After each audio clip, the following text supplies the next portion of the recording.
Welcome to Pop Chat. My name is Annette Tarpley, and I'm the host. And today I have Chyrel J. Jackson back again. Welcome, Chyrel. Hi, Annette. How are you? I'm good. I'm good. We have. I did not share this again, and I should have put it up. We have like no people joining us right now. I don't know if you have time to share it. I forgot to bring my phone on here, Okay, let me see if but I can. Let me I'm see if I gonna. can share this. Yeah. So anyway, y'all, we're here, and just wondering if anybody's going to come aboard, and hopefully they will. I'm going to go to the Passion of Poetry website and see real quick if I can um, join join us now. There you go. And you know what? I don't think that's going to work because it won't let me post that. It's already posted, and it won't. Facebook is weird now. They don't let us post things and links That like is that. crazy. Yeah, so I'll post it on my site and see if I can get anybody to join us. Okay, let me So maybe you can do that too, so we're not all alone. Um, okay. join us I'm now. I'm I'm sending stuff out right now. Okay, there you go. Anyway, so we yeah, there's no one here, but that's okay. There's us. I didn't ask you about the background, but hopefully it's not too offensive. Not You know, at I all. noticed today, Chyrel, that you are like a prolific, not only writer but as publisher. You publish pretty prolifically. How many books now has it been that you've come out with? Well, I've done three myself. I could have done the fourth, but I got an opportunity to work with a publisher who I've known for a while and we're friends. And I just thought, you know what? I want to, this will be the perfect project. And so I, I, I, I took it to Lisa of Prolific Press, Pulse Press, Hmm. and she was so excited and wanted to work with me. And it was weird because, um, she works with Zan a lot. Yeah, She yeah, I'm has, quite aware of Lisa. right. Yeah. And So and others. she published this last one that you just came out with? Oh yeah. And so I mean, it's weird because she'd be up doing stuff at hours of the morning that I would not expect. 4:30, 5 o'clock in the morning. And she was already on social media with my stuff hitting everywhere. So I say that this success of this book, this current project that we both have been working on, this is her success too. And I can't claim it all by Yeah. myself. I did the writing, but Lisa has done everything else. So Well, good this is a for joint Lisa. project. Yeah. Yeah. Very good. Yeah. She's produced Zan stuff as well as she's published Jill Sharon Kimmelman's first, I think, and only one. She did hers as well. So yeah. Yeah. So And that was a congratulations. thank you. Yeah. She did Elizabeth, little Yeah. Elizabeth's books. Yeah. So I was really in good company and I knew that she would really take good care of me because she spoils, I mean, spoils like you, like a mom, like, just very nurturing. She reminds me all of the good things about Lisa. You guys have that in common. She's Oh, very protective and she's very nurturing, and just very loving. And you can't ask for a better publisher anywhere, as far as I am concerned. So I will do other projects with Lisa for very sure. good. Very good. It's good that you're pleased with that and things got Oh, out there. I'm So ecstatic. this book came out when? When did it come out? On And the Monday, name of Monday. it, do you have it? Do you have it with you? Of course I have it. Of Of course I course have you like do. of course I have it. I have like two different versions of it. This is it on the hard copy of it. Let me see if I can pull it out a little bit so you can see it. Yeah, it's a great cover. Isn't that cover that cover is great. To me, the ebook cover is like just as good. This is it on ebooks. I love the artwork. It showed up so well. Let me see if I can get this so you can see it. Yeah, I got it on Kindle actually. I couldn't get it in Mhm, time, but I have mhm, it on my phone, which I've left somewhere else, I think. But I did get the Kindle version. I'll get the hard mhm, copy as well. mhm. So kudos to you. Thank you so Kudos to much. you. And this you wrote with your sister again, right? You Well, always write she together? she makes she makes 2, appearances. She did the foreword for me that set the whole tone of the book, but you get a real good taste of what her writing is like with that foreword. It was dynamic. I was really pleased. And kind of I shouldn't be surprised at my little sister because I always say she's the real writer and she's just cool enough to let me hang out with the kids at the cool table, but she is the writer. She is the writer that I want to be. Um, Oh, she naturally just has writer's instincts and everything. I had to stay up all night to do come up with wow. something just a corner as good, but she is just so in her own right. My God, it's like I say all the time, my sister is Maya Angelou. You know, my sister is Lucille Clifton. She is really, really And she probably thinks that you're equally yoked, I bet. So, she I'm she sure she brags on you as well. my daughter and my husband, they kill me. They're like, "We don't wanna hear you say that," because I always say, "Well, she's the real writer." And they get Yeah. so, like, agitated because 'cause they're like that's I what that's one of the things that was really difficult for me, Annette, truthfully speaking, with this, solo work is if if I succeed or fail, it's all on me, and I didn't have that bigger than life personality and talent to hide behind. Even though she's the little sister, she's like the tough, she revs you up so that you don't have time to be afraid because she's girl, let's get into it. Go, move. We got to go. She's that person, just totally unafraid and just unbelievable.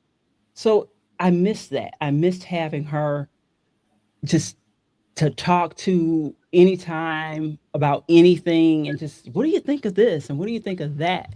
Because it was me making all of those decisions this time, and it was yeah. just weird, even though I did it, 4 books in, I'm kinda used to taking that lead, but I didn't make any decisions independent of her.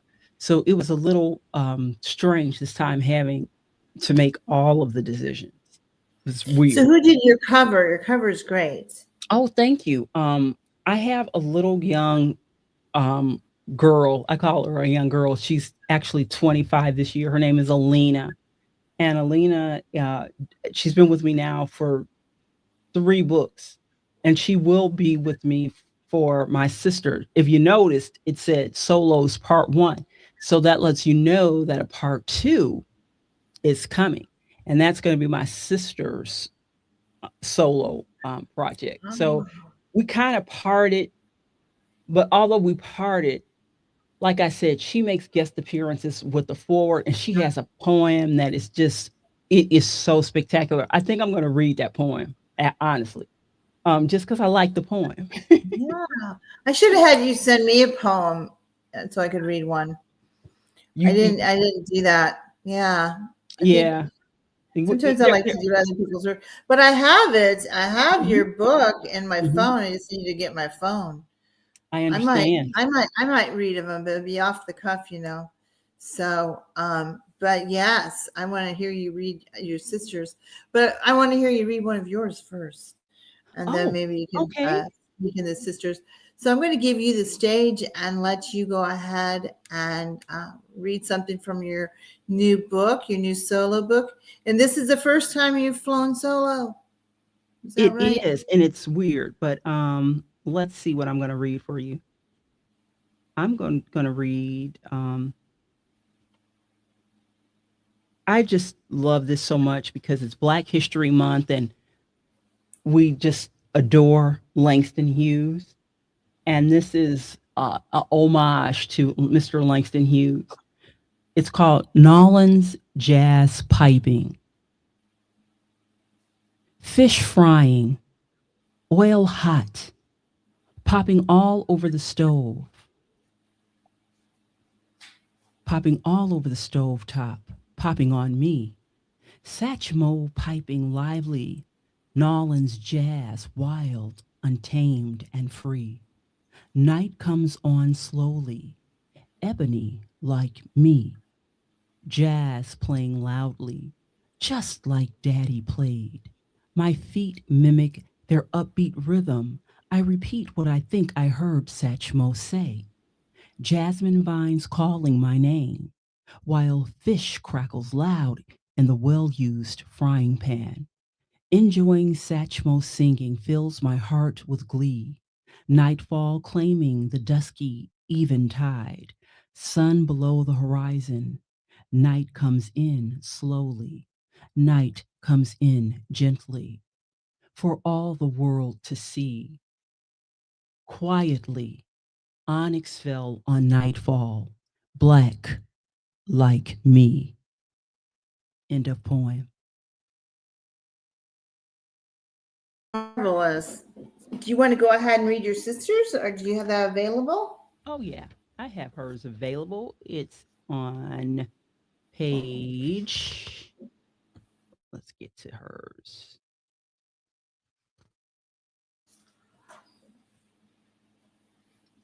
Okay. It's right in the front here. So her poem is called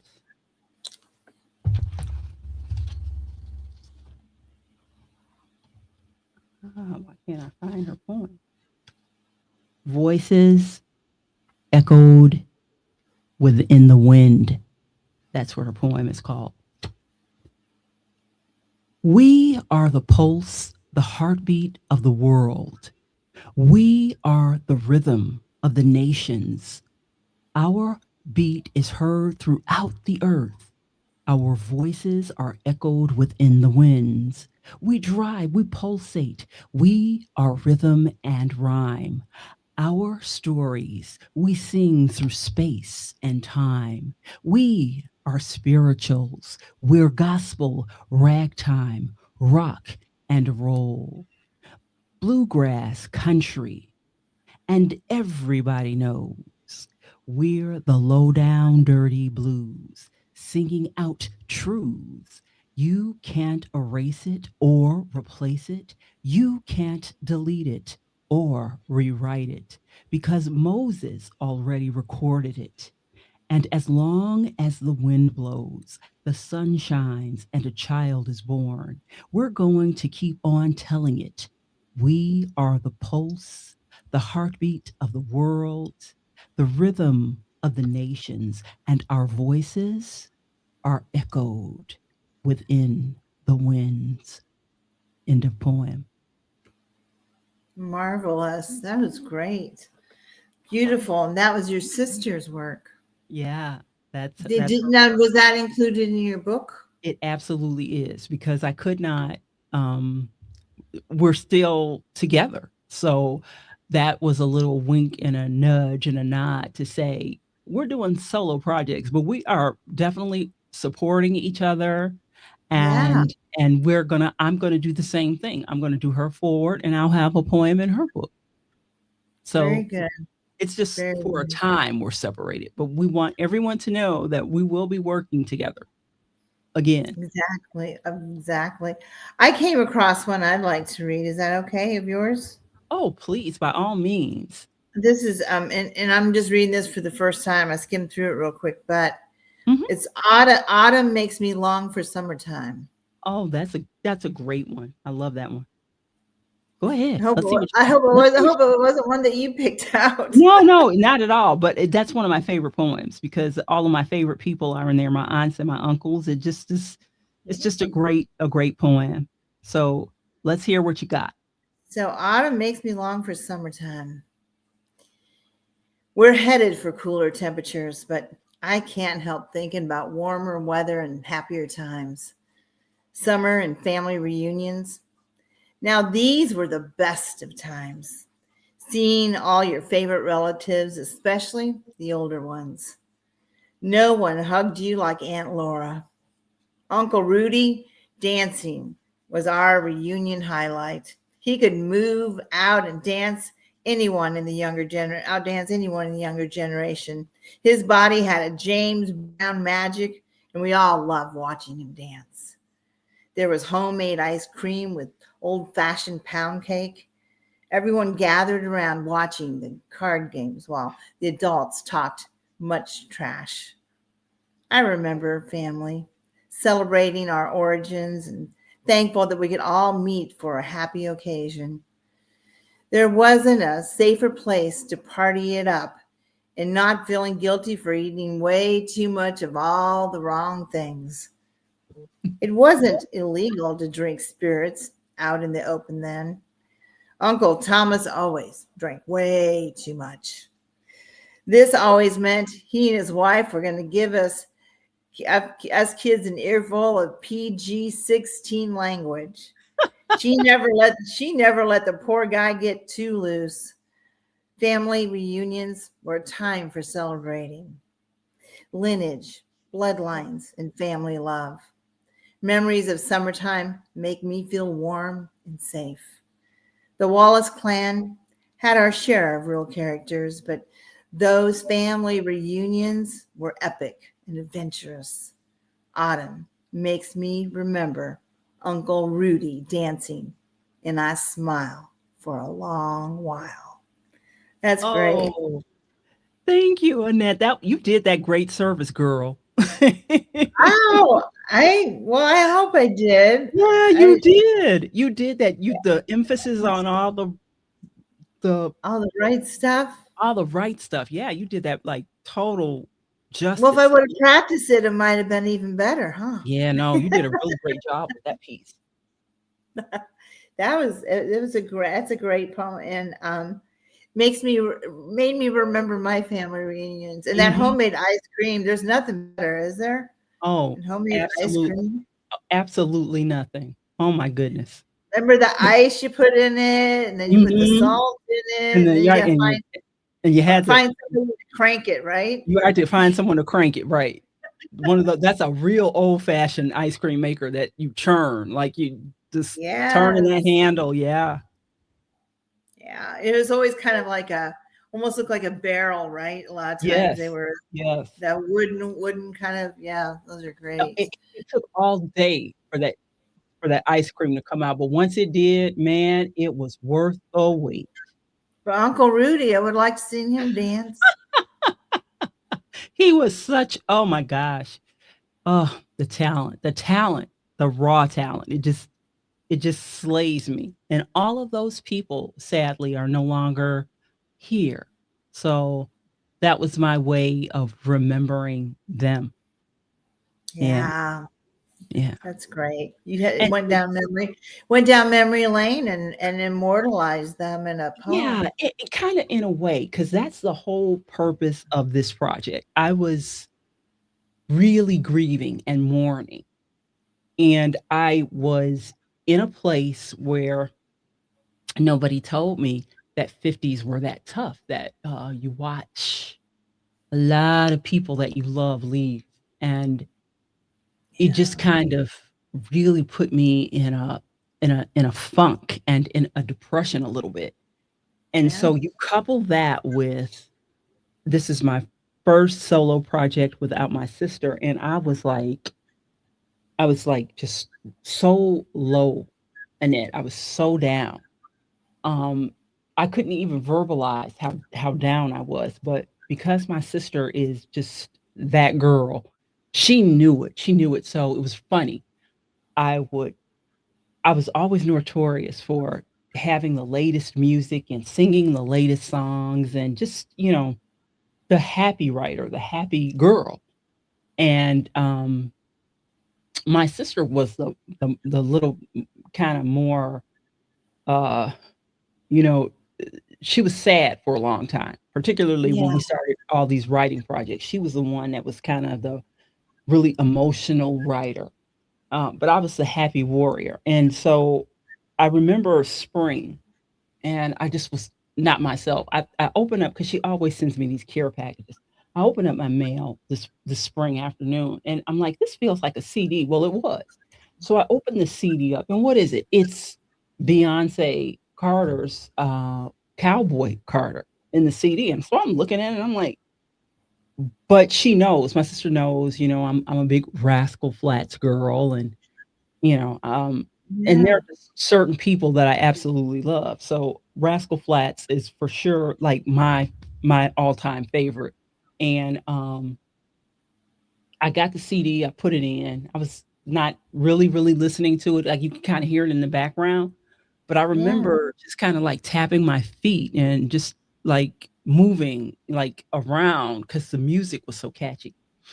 And she started the 16 carriages, and she started with the Miley Cyrus song that they sang together, Most Wanted, and all of my guys. Post Malone was on there, and then I heard him, and I was like, oh gosh, Post Malone. So I started listening to some of the more popular tracks, but all of a sudden, now you got to understand this to appreciate it. This is like total 6 months of grief now because I've lost like so many relatives, my uncles and my aunts. They're older now, and they're gone. So I was crying, literally crying every day. And this, except for this afternoon that I decided to put the CD on, and it was the strangest thing, Annette. My feet remembered dancing. It was the most magical and almost kind of like a spiritual thing because Yeah. I I remember taking this inhaling, and I was like I remember joy. And who would think that a CD, that has about 10 or so what they call country music on it, country songs on the CD, would have me like clapping and dancing and just remembering joy and remembering why life is worth living.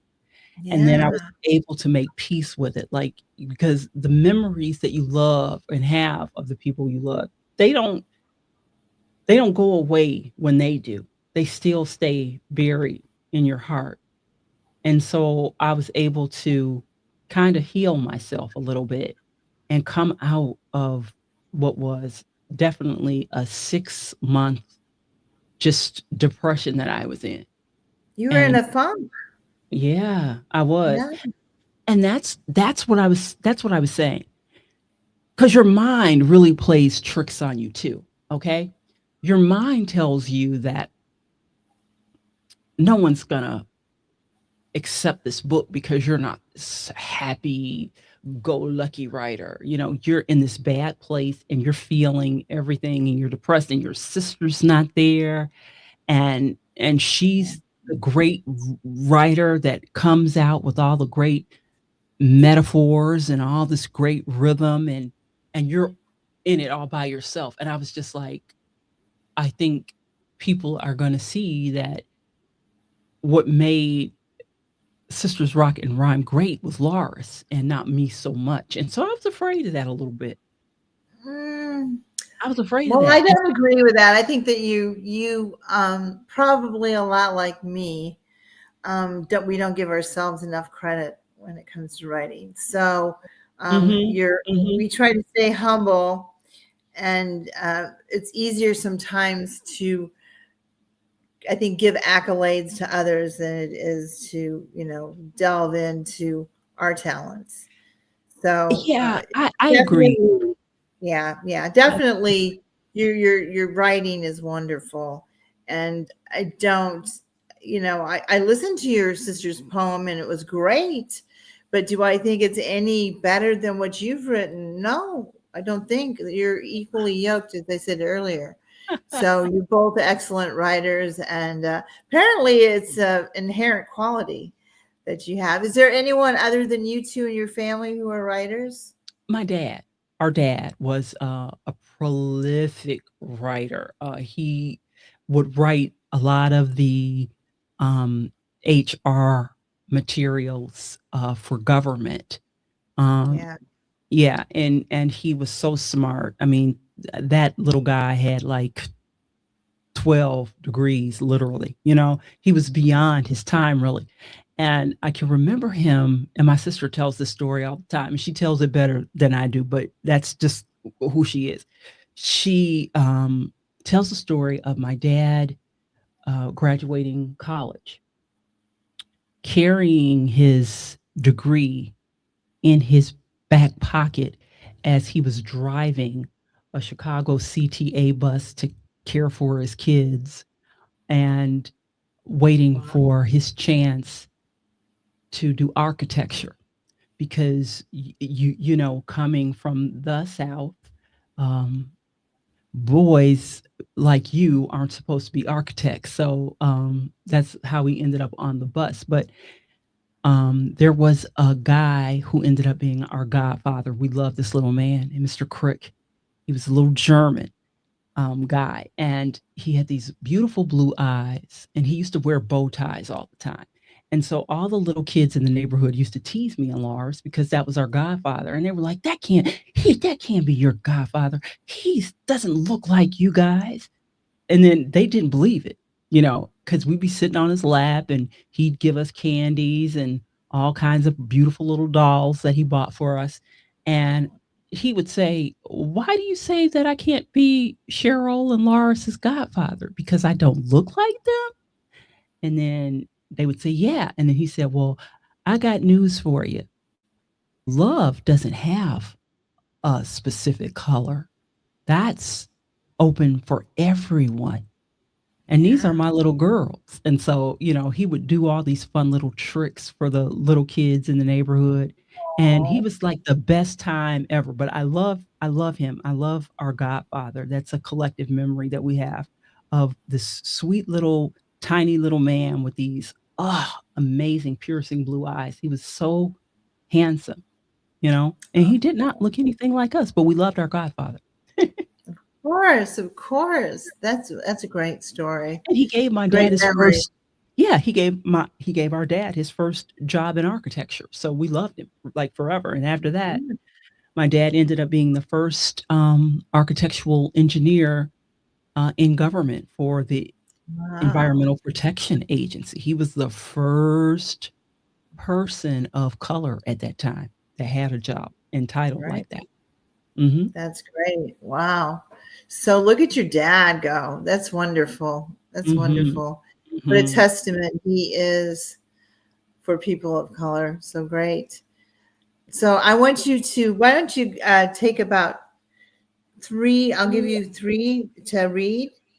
If you Okay, want to read three more from your book, so we okay, can I hear can do that more for you. of your what works. Okay,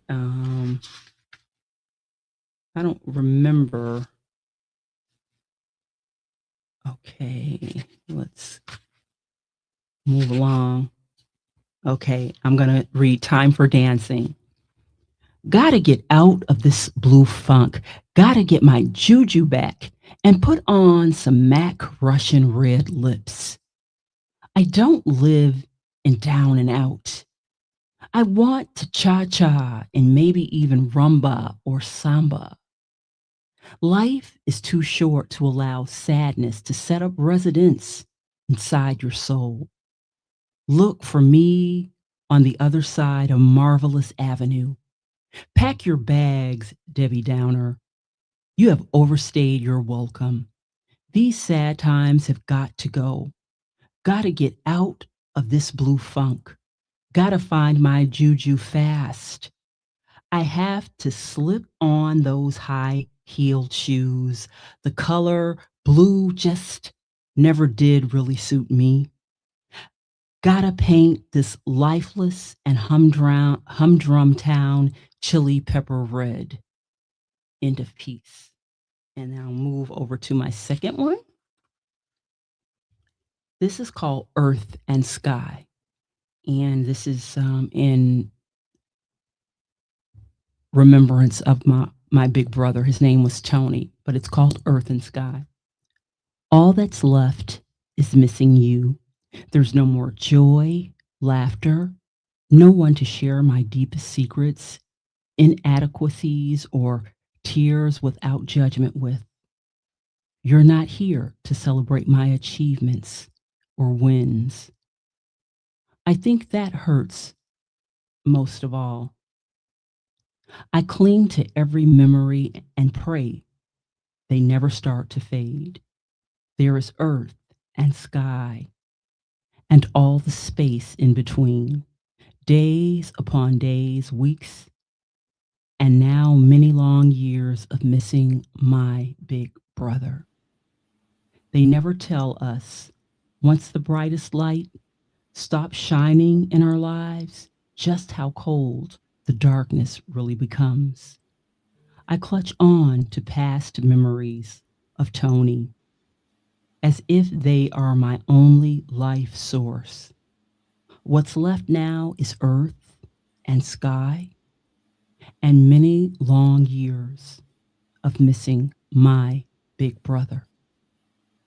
End of piece. That's the second one. That's great. Darling, if you would, because when you're reciting, all I'm seeing is your forehead. I don't know if you need to move your camera a little bit so we can. Okay. Okay. There, now we can see all of you. Now you can see Great. all of me. Now Okay. we can see all of Now you you. can see all of me. All right. Let's pick the third one. Okay. I want to talk to you a little bit about this one before I go into reading it. I remember being at home and I was watching TV. It was E News, I believe. And I see Kelly Rowland of Destiny's Child on the red carpet at Cannes. And she was beautiful. She had on, uh, the gowns, and she was sitting on the red carpet. And all of a sudden, the security detail decides that they're going to kind of try to move her along. And the end was like imminent because she blew up. But thank God we didn't have microphones, so we couldn't hear what she was saying. But she was really angry and she was kind of upset about the security team pushing her along and kind of handling her. So this is where this piece comes from. It's called Exhaustion. Exhausted as a Black woman in corporate America. Exhausted in motherhood, in sisterhood, in womanhood, in business, in cooking, in cleaning, in writing, in shopping, in living, in dating, in loving, in marriage, in church, out of church, in driving, in being, in rearing children, in teaching, in Congress, in Senate, in politics, in law, in menopause, in counseling friends, in friendship, in fighting the good fight, in standing my ground. Exhausted overseas in Cannes. Can't they just let a Black woman be? Even in Paris on red carpets, shining my shine, exhausted, watching Parisian security in Cannes, disrespecting me. End of piece. Marvelous. Wow, that's a strong one. Great. Loved it. And thanks for the forward to that to kind of tell us where that came from. Sometimes we wonder. Can I read another one of yours? You gonna let me? Please. Of course. You can read two more if This you is want. this is the poet's shine. Oh, I love that poem. I do too. Thank The you, Annette. Poet's Shine by Chyrel J. Jackson. The poets lay their emotions bare, putting our social consciences on the line. We write it how we see it, live it. No allegiance in our politics, neither Republican nor Democrat. A rat, rather, red or blue, is still a rat. Poets write their words, thoughts, and sentiments, sometimes written with and without many resentments, line by line, In perfect and imperfect rhyme, we rhyme. Using metaphors, similes, and in our hearts we write, fueled by God's goodness and light. The poet writes. The poets write. We view the world around us, laying our emotions bare. The poets are seen and heard everywhere. We write it how we see it. We write our words how we have lived it. In dawn's waning hours and morning's first light, the poet writes. The poets write. I think I'd change that up a little bit. I messed it up. Sometimes I referred to the poet and the poets. That has to do with apparently a little defect I have in my brain, not being able to read properly sometimes. No, you did an So, excellent job. You did an excellent so job. You're too hard on yourself, Annette. Really, you are. oh, wow. Oh, that's the kettle calling whatever, right? So I yeah. know. My Let's husband. talk about our similarities, Cheryl, shall we? Shall we? Um, Let's talk about what yes, we have. Right, yes. our similar. We probably are both very similar in many ways, and Mhm, we just displayed it by our self-degrading, mhm, stuff mhm. that we do. But I get accused of that a lot, so you stand accused as well. I do. So I we absolutely. need to just stop that. We need to embrace ourselves and our talents. Really, You no, know, I don't. Go ahead. I don't disbelieve it, but I am so happy when I get a chance to cheer for someone else Me because too. I can no one can champion for me the way I champion for myself, but I just I like cheering on other people. I think I do that better than anyone. And it's Yeah. probably because I'm the big sister that I do that because um my little sister was a piece of work when we were younger, and every fight I ever had, a physical school fight that I ever got into, was because she had a large mouth that was out of control. So I can't let you beat up my kid sister. That's not going to happen. And so there I'd be in broiled in a brawl after school. Wow. Do you sometimes look at that together and laugh at it now, We years laugh. later? Oh my Yeah. god, we laugh at it all the time because, um, my little sister was a brat, but I loved her, and I wasn't going to, and the kicker was she couldn't fight a lick. She was all mouth like most little Yeah. sisters are, but because I knew she couldn't fight, if I wasn't fighting my kid sister, you weren't going to either, and There you go. that's how it was. So let me ask you a question. Sure. As you look in your past in your life, who would you say that you look at as your hero? Who is your hero?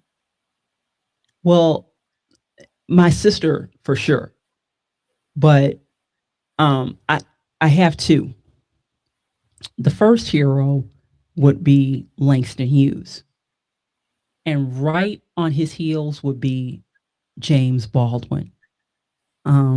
James I Baldwin. just saw him, James Baldwin. Mhm, I mhm, just this last weekend mhm, watched a video and they were doing an interview with many celebrities. He was amongst them. Brilliant mhm. man. Oh, Sydney brilliant Sydney mind. Poitier Sydney Mhm, Poitier was on there. I'm trying to think. Harry Belafonte.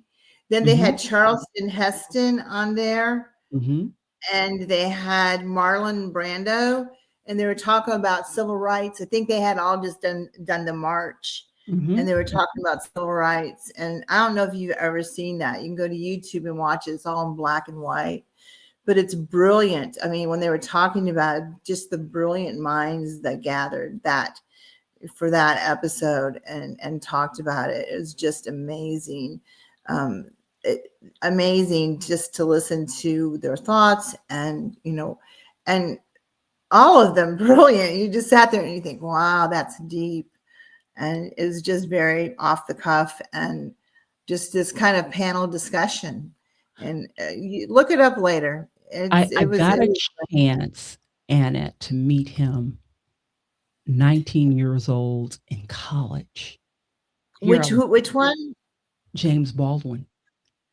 And Wow. and here I am, this gangly, really, really tall, skinny girl, and I stood, like, just I was so much taller than him, and he's this little regal he looked like he reminded me of a king, and I was Mhm. tongue-tied, I was he was so gracious and so loving and accepting, but, um, it took me, 30 years or better of my life. I remember being 50 years old when I figured out what he had done, and I couldn't embrace it, then because when you're 19, what do you know? You know? You're just like, "Oh, that's really cool. I met James Baldwin." But He's so oh, eloquent when he yeah, speaks absolutely. too. He really was. He just he captivates you He because does. you just sit there and listen to him like, wow, wow. Right. Because He he's had able to really articulate so yes. well his Yes, he was. thoughts. He had this ascot tie on, okay? I come into English class expecting to see my professor, Jill O'Brien. Jill O'Brien isn't there. Instead, this little man is writing something on our bulletin board, our chalkboard. He's his back is to me. I put my books down. He turns around. He's got that James Baldwin gap, and he smiles at me. And I went back. I went back in my chair, and then he says, "And who are you?" He's raises holds out his hand, and I said, I'm Cheryl, and and you're James Baldwin. I tell him I recognize who he is, and he says, yes, my whole entire life I have been James, and I am James Baldwin like that. So he kind of gets a little smile. Then he tells me, well, what do you want to do with your life? And I tell him, I'm looking at him, and I almost I was too embarrassed to tell him. I said, well, I'd like to be a writer. And he says, "You wanna write?" And he said, "There's not enough of us doing that." He said, I encourage you to do that." He said, "The world is just waiting for your voice." He said, "No one will be able to tell a Cheryl story quite the way you can tell a Cheryl story. So you need to pick up pen and paper and tell your story." Wow, wow. And so when I reflected on it years How later. inspiring, how Oh, inspiring. Like oh, from it the would no, but what was happening in that moment was, and I could understand what he was doing, yeah. he was passing the torch of one writer to another generation of Black writers. Isn't that cool? That is so Yeah. cool, and I couldn't appreciate the full weight of that at 19. I did not Yeah. get it. So later Year on when you thought years about it, later, you thought, "Oh, well, wow." years later, I got it, and I said, "That is why that story never left me." Even what he said never left me, and I was like, most people can't remember what they had for breakfast this morning, you know?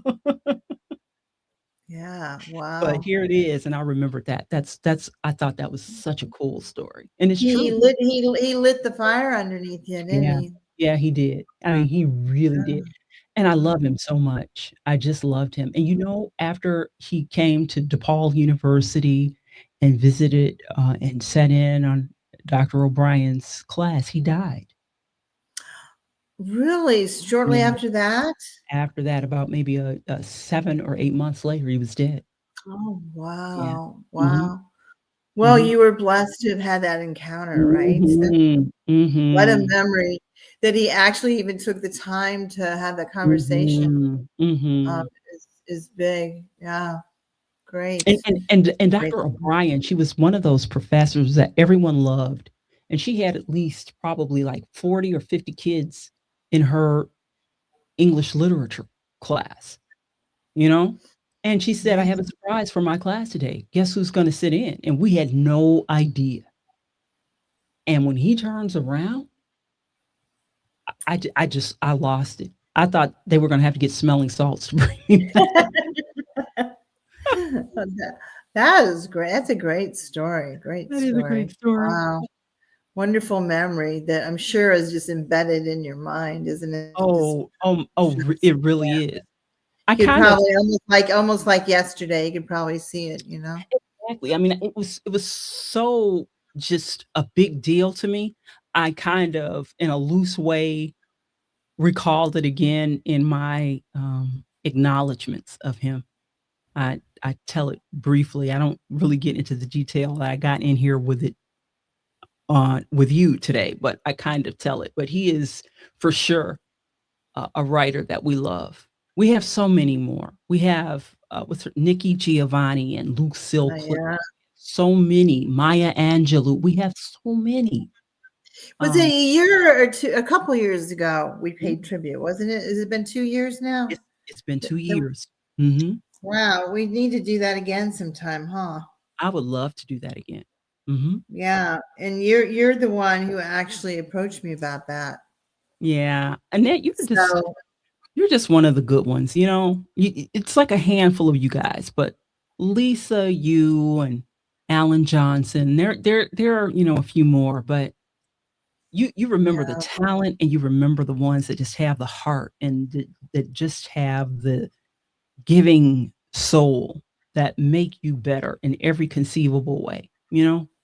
Just to um, see them read or to hear them or see them write a poem. I read one of yours the other day and I said, "Look at this lady. You're still plugging away." And you put it on our group. And it was the best poem ever. And I the don't one remember. about the deer, the one I just Yes. wrote? Yes, the one about the deer. I love that You poem. know, I hadn't written a poem in a long time. I've been doing mostly lyrics. It's the first Really? one I've written in a long time. Yeah, that was a great poem. Loved it. And I did it because I have these deers that visit me. It's a true story. So Mhm. yeah. Um, I don't know if I had if there were that many people. I mean, I had a few comments, but not like an over amount of it, and I didn't put it on too many places. But Oh, I love the poem. The poem was beautiful. And it thank reminded me of, like, in the South, that's you have so much deer, and they're alive right now because it's not really, really too cold for them, and yeah. they just frolic on your front yard, you know? Yeah, yeah. Yeah, you I you feel walk like I out. have a little connection with deer and wildlife. When I lived in my home in Roanoke, I used to sit there and they would everything would come there and they would come up really close to me. The possum would come up close to me. I mean, we're talking right like smelling my feet, you know, and so did the groundhogs. You know, it'd sit there, you know, right by me and came up to my feet as well. And they would just lounge around and hang out all the time. And the birds would still, like, you know, inches away from me, still nuts out of my package, you know, come over there. The wrens were very, and then I'd watch the cardinals feed. I don't know if you've ever seen this before, but cardinals are the only ones I've ever seen do that. They always hang around each other, the male Mhm, and the female. mhm, And about a half dozen times, mhm. I watched the male as he fed the female a nut. It was just the sweetest thing. And it was always the male feeding the female a nut. And it was kind of like, here, darling. it's just Wow. like, it was just like romantic, you know, it was in birddom, into birddom. So, but it was a great thing. But yeah, I kind of had all kinds of little, and the squirrels too. You know, I think they were so used to seeing me there that I was part of their habitat. You know, and I'd play them classical music the other day when I was out here. I was playing classical music. Then I played some of my songs, and the deer just like laid there, laying down. And they were there for an hour. When I came back in, they were still laying there, so I didn't scare them Wow. away. I didn't Wow. play them any heavy metal or anything, but They probably would have got up and left with the heavy metal, I I think. think so. Right, Yeah, with the yeah, classical, yeah. I have one that I wrote recently that is jazz with scat in it, and I really love it. It's got some scat, and I Oh, just, yeah, you know how much I love my jazz and my blues. You know how much that music just makes you feel alive. Good grief. I am my parents' daughter. you're. I don't know. You want me to try play it? I don't know if I can try and play it. Yeah, I'm proud please. of this one. But I'm I proud would of this love. one because I love the jazz with the scat. I'm not taking for you. I'll give you more minutes, girlfriend. So Oh, don't no, worry about it. please, please, let's You'll hear. get it back. But it's kind of like um she says as she loses her file. I know which one it's in. I have to go down there. I have like 130 files now of songs. So it's crazy. It's kind of crazy. So I think it's 128. Yeah, it's called Nevermind. It's a done your. I don't know if you can hear it very good in this. This is from my phone, so I don't know how well it's going to come through on my phone. See, and now you tell me if it's distorted, if you can't hear it. Okay, I will.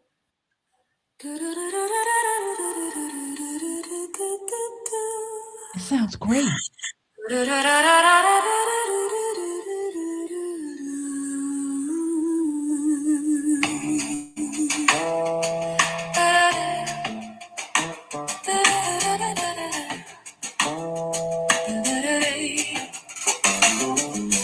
I watched you walk away. You didn't look back. You were never mine. Expose all the facts. Once said you loved me. Words said never true. Face told another story. Expose the real news. If we started all over, would it change anything? Would things remain the same? A hostage to memories. I would tell you I love you. Wish things could be fine. Nothing would have changed for you. Were never mine. Yeah.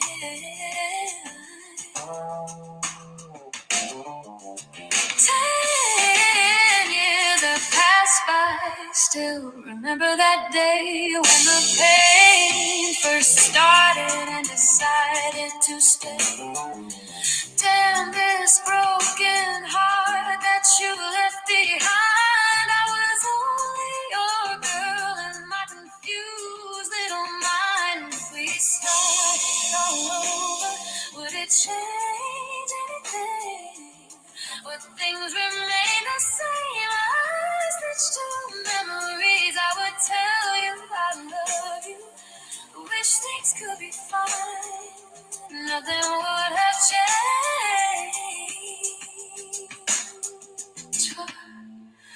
You were never mine.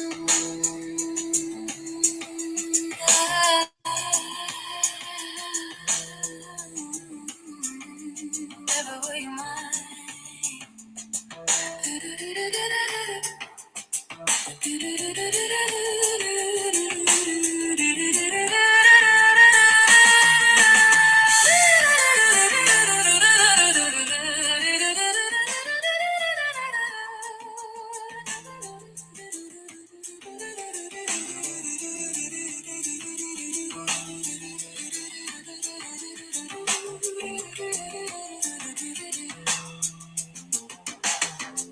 Never were you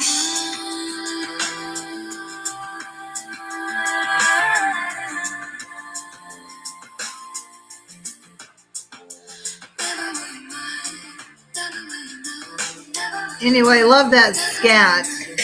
I love that song so much, and I am so mad at you. I need for you to send that to me. I need for you to send me that song because Okay, I that's will how do much that. I loved that song. I've got to It's have that, like, so I can be having that on repeat. That was so good. That girl that was singing, who is that? Well, it's AI, but didn't she do a What? good job? I just write the What? words, but yeah, Wow. I write the words and then you kind of guide it like where you want it to go. And so I wanted jazz with some scat, and Oh my I love gosh. how it turned out. I think it's Yeah, great. you should love it. That is like radio ready right now. I guarantee you if you sent that somewhere, that would be like in the playlist, on the playlist. It was just awesome. I can't believe you wrote Yeah, that. I love that song. I Wow. love it too. Yeah, she did a Mhm, great job. mhm, You put it through, and sometimes you can put it through so many things. And first, sometimes you can do it first time and it'll be it. And then other times you're just like, geez, I can't find because sometimes they have a hard time interpreting it in mhm. how you want it to kind of come across. And so, you have to kind of fiddle with it. But anyway, yeah. So the deer poem, I was glad to write. I said, I need to write a poem, or I need to write. It's more of a narrative. I think it was probably more freestyle, probably more prosy than You know poetry. who I envision doing that song over? Patty Austin, and she was so good. I don't know if she's like, because she was an awesome singer. You Yeah. remember Patty Austin with the, at the time, me and my sister, we loved General Hospital, and Luke and Laura had this, uh, love song by, I think it was James Ingram and Patty Oh Austin. yeah. And Yeah. we would just be in front of the TV screaming our heads off whenever we heard that song, 'cause that was their little love song. "Oh, your dogs, where are they? Where are they?" My dogs aren't supposed to be barking. Oh, I am. I I thought love okay. dogs. I thought okay. The mailman's not going to be coming. They won't bark. Mhm. Um, but for some reason they're barking. I'm not sure what they're barking at, but they're I'd say they're barking up the tree, but they're not. Well, thank you for that. Now we're going to get back to you and your wonderful book and your poetry. And but I asked you about the heroes, so I'm glad that you told me who your two heroes were, and your sister is among them. Yeah, Um, absolutely. so I yeah, learned that's so wonderful. much from her. I learned so much from her. I learned about Don't you just think you're probably her hero? I know I am, and it's unfair that we are each other's heroes.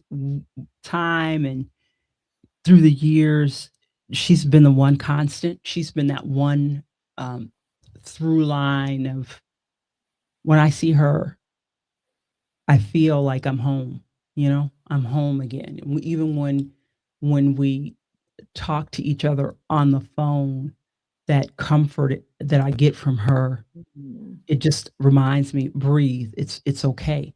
And so, she's my hero for so many reasons. I mean, this writing thing just kind of really Solidifies happened. your bond, doesn't it? Kind of Right, solidifies right, that. I mean, you right. already were sisters and loved each Mhm, other. And then you got mhm, this mhm. commonality that you share, and in more ways than one. I mean, publish Right. together and everything else. And then they're there to support each other Mhm. when you want to do something. And I think it's good to venture off a little bit, to do something solo every once in a while and then come back around. It doesn't lessen the pairing, but it accentuates, I think, your own talents on both sides, your talents and your sister's talents. So, and yeah. So why don't you read three more for us? That'd be lovely, Miss Cheryl. And thank you for all you do for Pop. You're one of my top administrators, as far as you're kind of one of my backbone. You're a right hand person for me. So Well, my I'm Jill always is there. sick. She's not really feeling well, and I can't have her come back, uh, to a And it's a complete mess. it's I've right, been trying to go on right. there lately, but I've been busy with some other stuff. So, um, yeah, other stuff, work stuff, and that movie I want to get made someday. Maybe we'll see.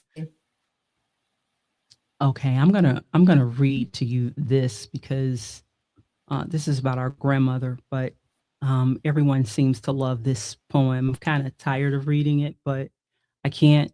read 3 more poems from my book and not read this one. It's called Americana Was My Grandmother's Glory.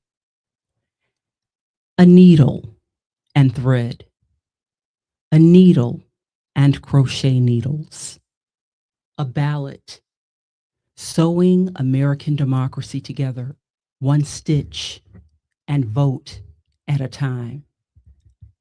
Since our grandmothers and Grace Wisher, one silent stitch at a time. Americana doesn't see us. We're the silent seamstress, holding on to hope and covering ourselves in our grandmother's glory. We vote because our grandmothers couldn't.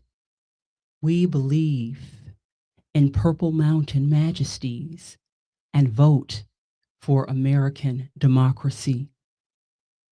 You will find us from sea to shining sea, standing nobly above fruited plains.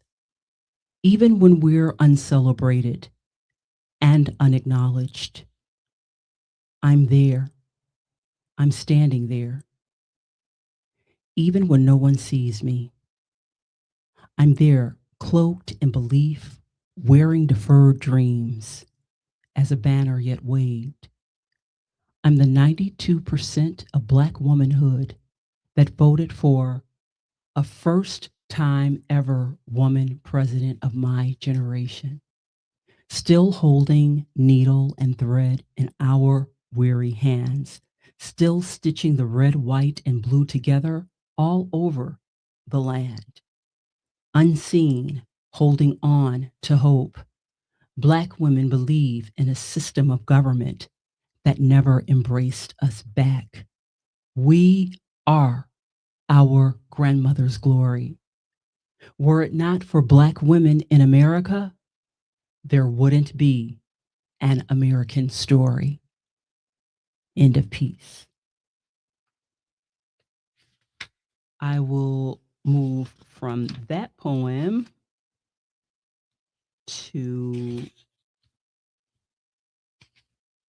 the next poem that I'm going to read, which is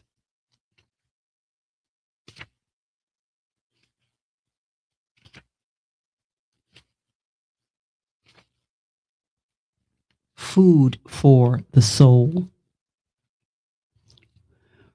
Red beans and rice isn't just soul food.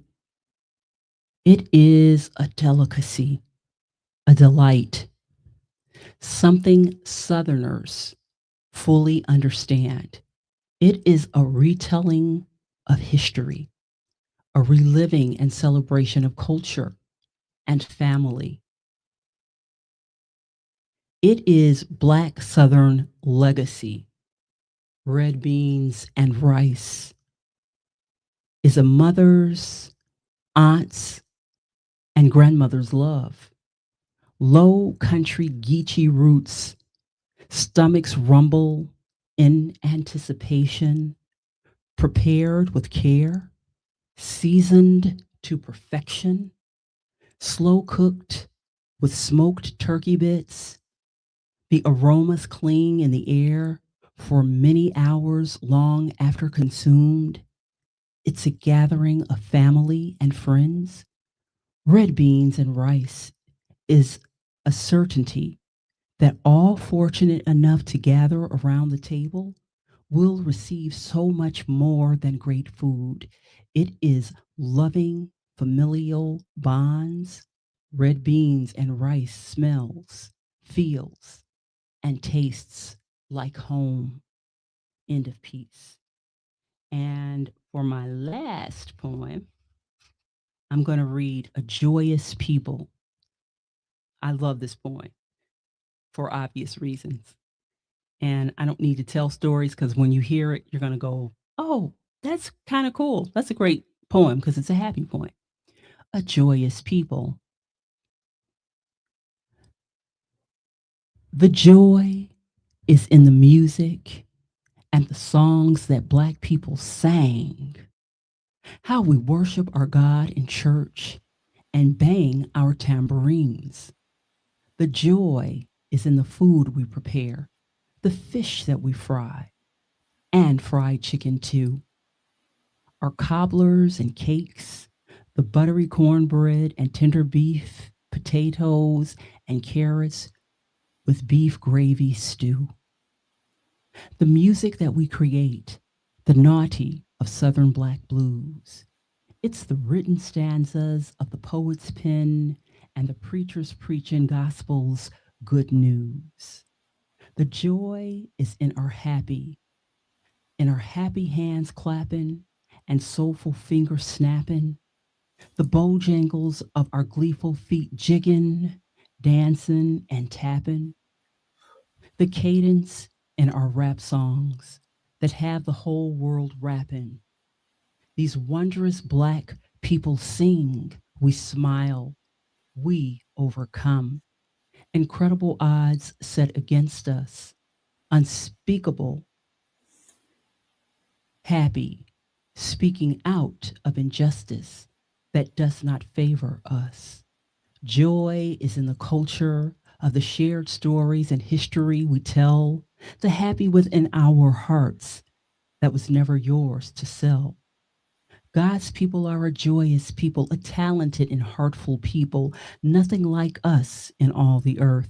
The joy is in the music and the songs that Black people sang, how we worship our God in church and bang our tambourines.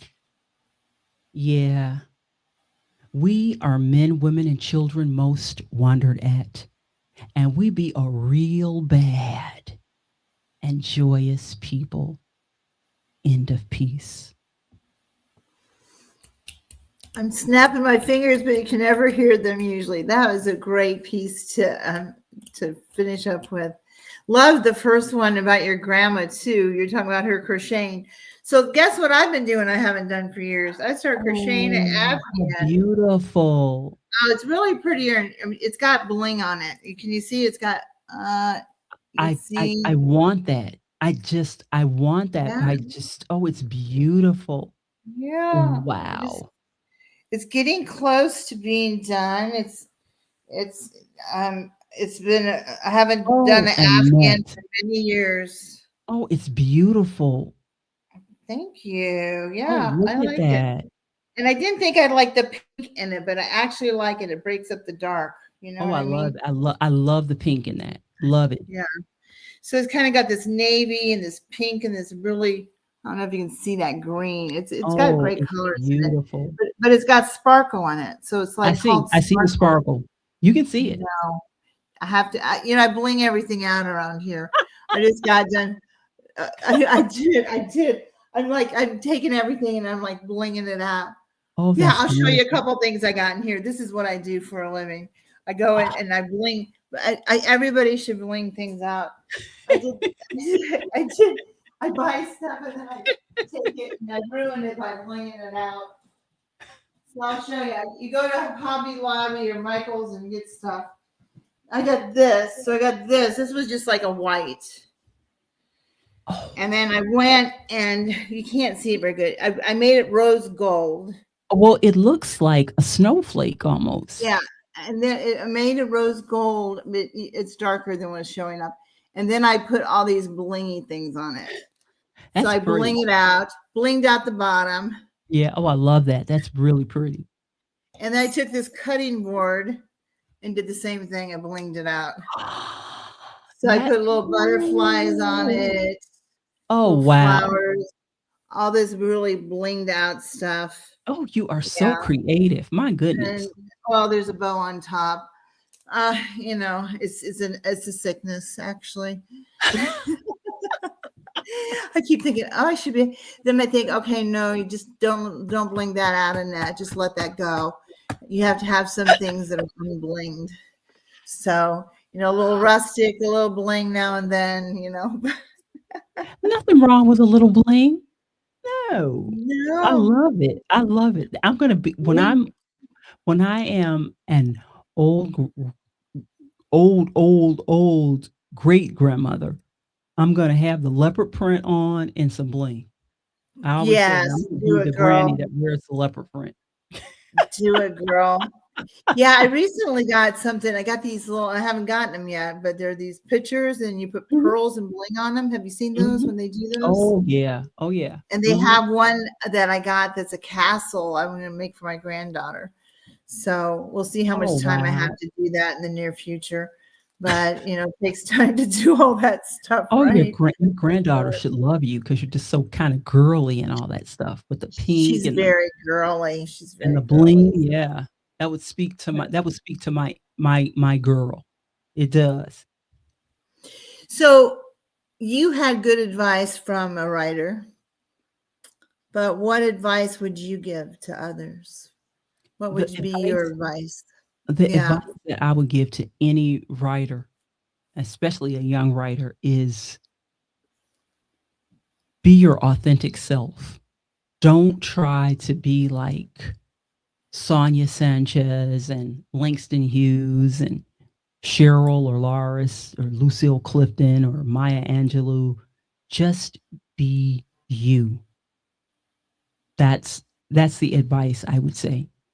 yeah, However it is that you say it in your own unique way of saying it, say it. Be you. You yeah. set the standard for what everybody else would wanna be. Be yourself. That's great. That is great. Be true to yourself, be authentic. Yeah. Everybody has their own style or their own mojo, right? Everyone Yeah. does. So yeah, I think that's great advice actually. Don't try to mimic someone else. I was when I first came to the poetry world, I was very careful. I didn't want to read other people's stuff too much because Mhm. I didn't want to be tainted or influenced by it. Now I can do it. I still have my own style. I don't Sure, try to, sure. imitate. But I think that by studying other people's works too, you can kind of find your own style. It doesn't mean that you're going to take their style, but maybe you can, Absolutely, because you did yeah. such a beautiful recitation of both of those poems, and it just Mm, goes to show you that, um, human beings are kind of just icky, we bring a lot of unnecessary anxiety and angst and stuff. There's there isn't a such thing as white poetry or black poetry. right. It's just poetry, and you demonstrated that tonight beautifully. You know, Yeah. um, they always have to I categorize. loved it. I was at that family reunion, girl, just tonight. I was there. I was there, Yeah, you know? they categorize Mhm. you, and that's fine because I don't believe that we all fit in boxes anyway. But they categorize you. They that's the first thing that they did. Amazon categorized my book as a black poetry book. And it kind of helped me, I think, because that when they kind of narrowed the scope and they Yeah. put me in that box, it Yeah. it set my book up for like number 1 and number 2 respectively Good. in protest Good. poetry and in just bestseller. So, I don't care about Yeah. that so much, but I do want people that love language and that love contemporary poetry and great storytelling to support my book. Yeah, That's but what I want. it speaks volumes to any, and it's just like when we did have that, Mhm, when we paid homage to Black writers and poets, mhm, a mhm, couple years mhm, ago. mhm, I think everybody on that panel spoke about how they kind of found themselves when they kind of were made aware of the great Black writers and poets, and finally they mhm, found their mhm, voice. They could mhm. really, emphasize with or they knew what they were talking about. They could feel it. But yet there I was, I think the only white person on the panel, and I could Mhm, feel it. mhm. So, I can feel the pain. I can feel, so it doesn't go beyond, it doesn't make, a person of another race immune to the poetry. It should enlighten them. And if they Yeah, have any if they have any kind of humanity in them whatsoever, they should be able to embrace that and to be able to really put themselves in another's shoes, whatever their disparities or whatever they might have gone through, whether it's, you're being a different color, or with me in school, I was bullied a lot. I was Yeah. always the new kid on the block, but Yeah. whatever, turmoils you might go through in life, I think that most of us are able to emphasize and really not empathy, Mhm. get very empathetic with it, not sympathetic, really, right? Mhm. We Mhm. need to be able to feel it, not feel for it. Absolutely. That's Yeah, that's it yeah, exactly. That is it exactly. yeah, yeah. It's much more important to be able to feel it, the pain or whatever it was that people go through. I sit there and I look. I've been watching a lot of um, things recently about how celebrities were treated, like Sammy Davis Jr. when they used to, talk about how he'd go on stage and he'd have his friends and they'd be doing it and and then he'd have to take back, the back Mhm. places to get in and do things, Mhm. in Mhm. the back after the show, and he wasn't given the same. And it was just a travesty. It's horrible. But they spoke of one time when he was on stage with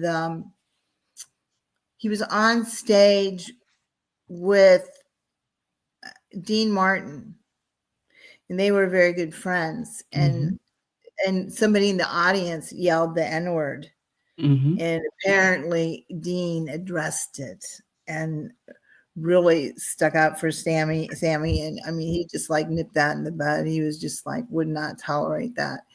And I think that it needs to be that way. It needs to be, um, you know, we don't.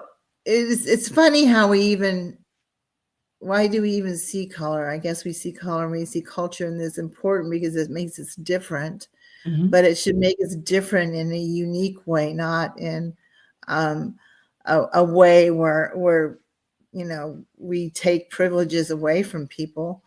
But you Well, get that too with even weight. People who are fat might not be treated as well as, you know what I mean? mhm. Mhm. You get all kinds of discriminatory things in society. It's silly. You go ahead and speak on it. I'm sorry. No, no. What I was gonna say is, I don't believe I know for a fact that our learning about Emily Dickinson and Edgar Allan Poe as writers and F. Scott Fitzgerald and so many other great writers. As a writer myself, I know that reading those works and being introduced to those writers made me a better writer. Yeah. That's a fact. So, while people, have the boxes that they want to place people in, if you really want to be the best version of yourself as a writer, um, my advice for young writers of whatever persuasion you are, read writings of people that you wouldn't really read.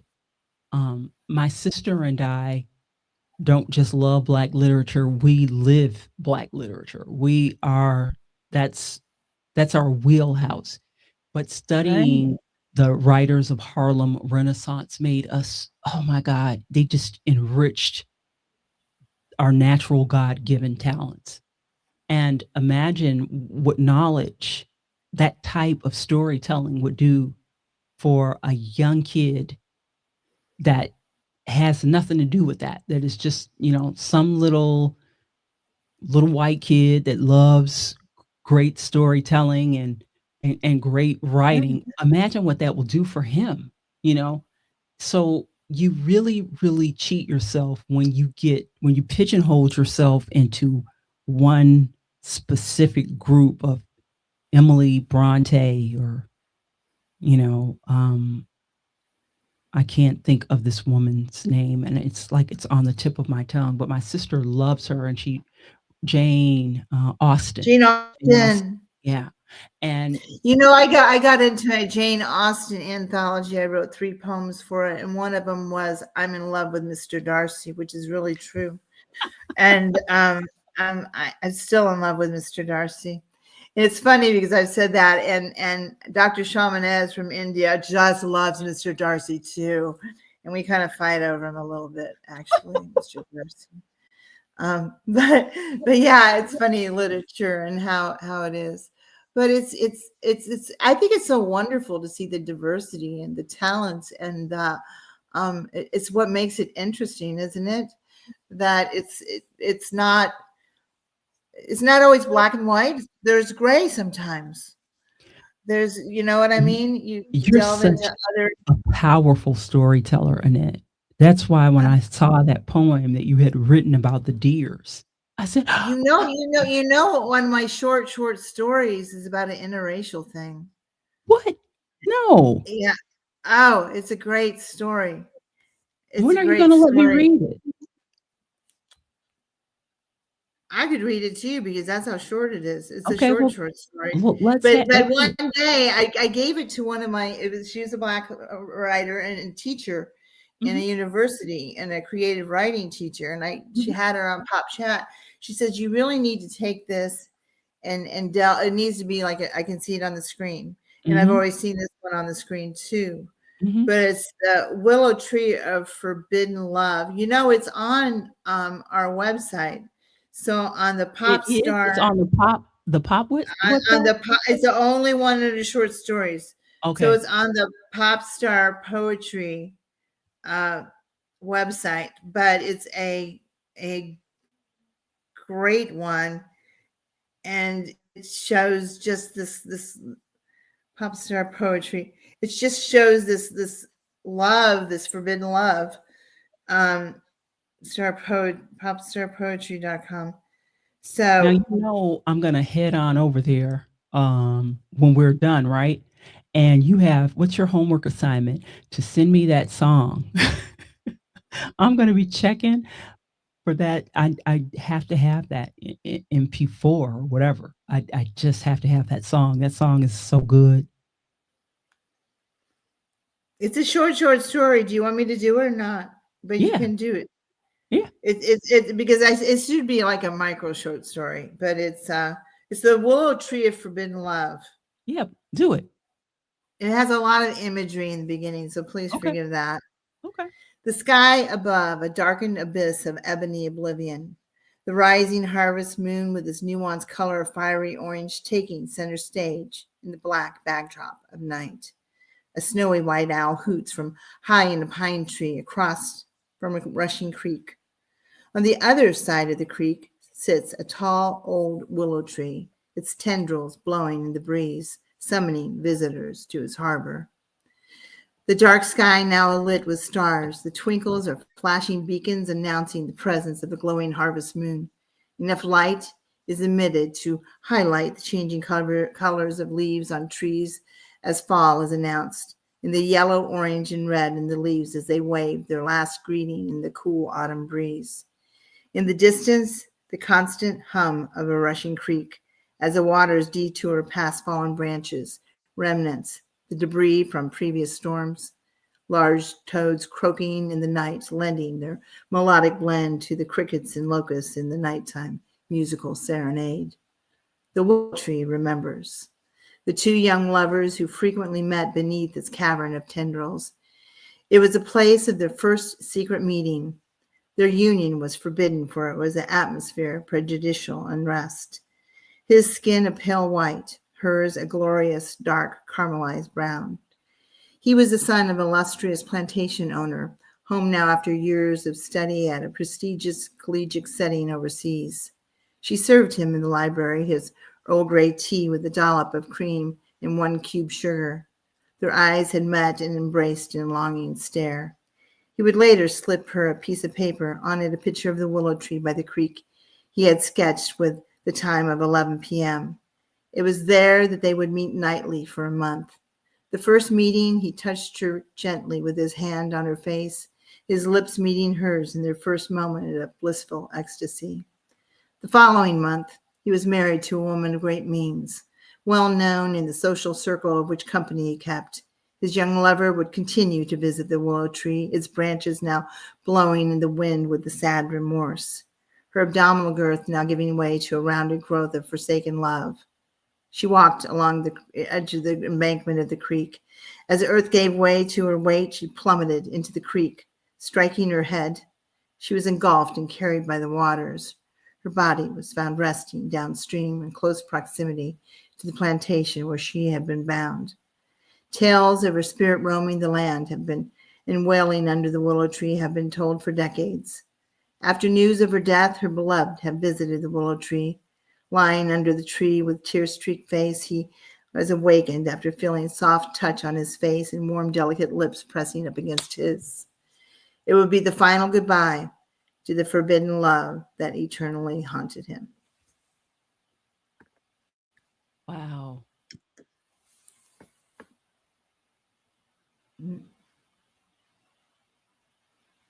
You said that that's on the pop. Yeah, it's on Popstar Poetry. Okay. All right. Yeah. So you can look it up. But anyway, Chyrel, your writing in your book, I'm so excited for you, and I think it will be. And you already said it went to number 1 and number 2 positions, so you've already been a bestseller. So kudos to you. And that Thank was your you. first solo, right? That was my first solo. That's a big deal. It's a big deal, but I just know that my sister and I we're better together, I feel. So I will do it again because I want to work with Lisa again, and she just really spoiled me like crazy. And you can kind of get used to that pampering. She just is so easy to work with, and she is a great writer in her own right. She's an amazing writer. Most people forget that, like you. You're so nurturing and just you support us and tell us how great we are. That it's easy to forget that you are like this. Like when I saw your poem on the group the other day, I was like, God, I was like, okay, but the imagery was so strong and the storytelling. I felt like I told you earlier, I felt like I was looking at those deers in my front yard. That's how descriptive it was, and beautiful writing. Beautiful. It's fun to take places, isn't it? Mhm. Your mind places, it is. Mhm. But yeah, I think it's whether you are by yourself or whether you are joined with your sister, your writing doesn't veer from the fact that it is excellent writing. It's Thank beautiful you so poetry, much. and you have great talent, and we are blessed that you bless us with your talents. So, and I have it in my phone. I was looking up the poems tonight, just saying. So I have it, and I'm going to get the hard copy as well. And Gita has a book out too, right? Yeah, Gita has one out also. Yes, she does. Yes, she does. I need to do another solo one. I haven't done a solo one in a while, but it's a lot of work. It is. It's so And much work.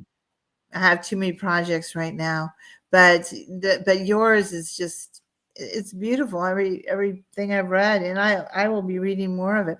I have it in my phone. I can take it anywhere. Yeah, you can.